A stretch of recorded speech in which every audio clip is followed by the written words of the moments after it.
ஆனாலும் த்ரிஷாவை பற்றி பொது வழியில் ஒரு லேடியாக நான் ரேப் பண்ணுற மாதிரி காட்சியில் நடிக்கணும் அப்படின்னு மன்சூர் அலிகான் சொன்னது தப்பு தான் நம்ம விமர்சனம் பண்ணி நானே வீடியோ போட்டேன். ஜீவா சினிமாவில் ஜீவா டுடேல போட்டிருக்கேன். மன்சூர் அலிகானே ஃபோன் பண்ணி சரி நீங்களாம் சொல்கிறது சரிதான் எனக்கு பேசினார்.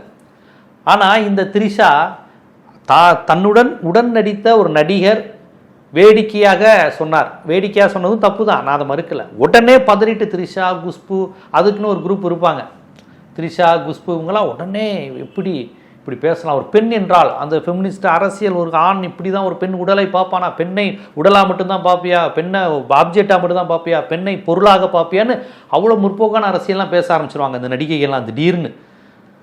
உடனே த்ரிஷா பக்கம் தான் நம்ம எல்லாருமே நின்னோம். ஒரு பெண்ணை வந்து இப்படி ஆப்ஜெக்டிவாக பார்க்கலாமா, ஒரு ஆம்பளை வந்து நினச்சா அவனை யூஸ் பண்ணிக்குவேன் அப்படிங்கிற மாதிரி பேசுகிறதுலாம் சரியா அப்படிங்கிற மாதிரி நம்ம கோவப்பட்டோம்.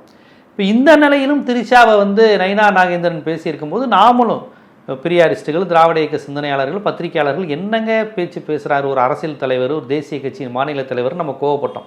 ஆனால் த்ரிஷா கோவப்பட்டாங்களா?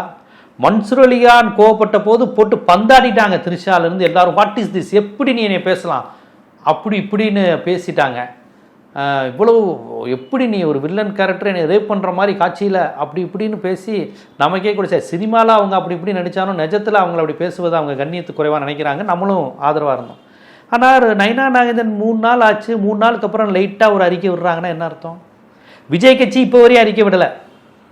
அந்த விஜய் கட்சியில் யாரோ ஒரு வக்கீல், அது விஜய்க்கு மேலே அறிவாளியாக இருப்பார் போல், ஒன்று நயினா நாகேந்திரன் பேரை கூட சொல்ல தெரியல. ஒரு கணக்குக்கு விஜய் கட்சியும் நயினா நாகேந்திரனை கண்டிக்குதாமா, விஜய் கட்சியும் பாரதிய ஜனதாவை கண்டிக்குதான். நம்புங்க நீங்கள், விஜய் கட்சி பாரதிய ஜனதாவை கண்டிக்குதான். அதனால் ஒரு வக்கீலை போட்டிருக்காங்க. அவர் வழக்கறிஞர் ஜூனியரா சீனியரா யார்ட்டையும் ப்ராக்டிஸ் பண்ணியிருக்காரா, கோர்ட்டில் பண்ணியிருக்காரான்னு தெரியல, ஏதோ கணக்குக்கு போட்டு நயினா நாகேந்திரன் விமர்சனம் பண்ணுற மாதிரி சும்மா ஒரு கணக்குக்கு ஒரு ப்ரெஸ் மீட்டை கொடுக்கணுன்னா அவர் உட்காந்து நாயனார் நாகேந்திரன் த்ரிஷாவை விட்டு வெளியே வா என்ற வரிகளை அவர் தவிர்க்க வேண்டும்னு ஒரு வக்கீலே இப்படி தான் பேசுகிறாரு. அப்போ இது எல்லாமே கணக்கு தான். உண்மையில் தன்னுடைய தலைவரை பற்றி பேசியிருந்தா இந்நேரம் விஜய் பாஜகவை பற்றி உண்மையிலே கோவப்பட்டிருந்தா இப்படி தான் நடந்திருக்குமா? வக்கீல் நோட்டீஸ் விட்டுருக்கணும், லீகல் நோட்டீஸ் விட்டுருக்கணும், கடுமையான ஆர்ப்பாட்டங்கள் போராட்டங்கள் எப்படி பேசியிருக்கணும்.